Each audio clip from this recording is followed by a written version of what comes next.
L'accent des discussions est mis sur les opportunités économiques et sur l'impact de l'accord commercial partiel conclu entre Beijing et Washington. Ce fut la première visite du conseiller d'État chinois et du ministre des Affaires étrangères en Slovénie en 11 ans.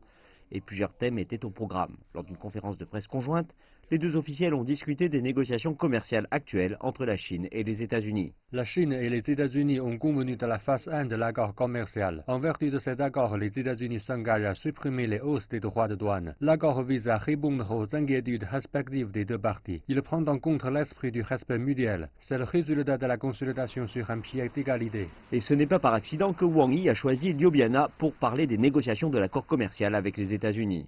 La Slovénie a toujours tenté de se présenter comme un pont entre l'Orient et l'Occident. Cette position géographique, l'adhésion à l'UE, la participation à l'initiative Ceinture et Route et le cadre de travail 17+1, tout cela vient supporter l'ambition de la Slovénie d'être cette sorte de pont.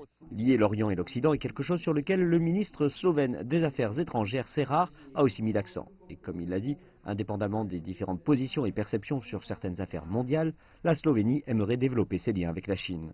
La coopération entre la Chine et la Slovénie se renforce avec les années, tant sur le plan politique qu'économique. La Chine est le plus important partenaire économique de la Slovénie en Asie. Depuis l'année 2013, les niveaux d'échanges commerciaux ont augmenté d'environ 15% annuellement. En 2018, le volume d'échanges commercial a atteint 1,3 milliard. Outre l'industrie, le commerce et la coopération avec l'initiative Ceinture et Route, la Slovénie désirerait aussi enregistrer une croissance du nombre de touristes chinois.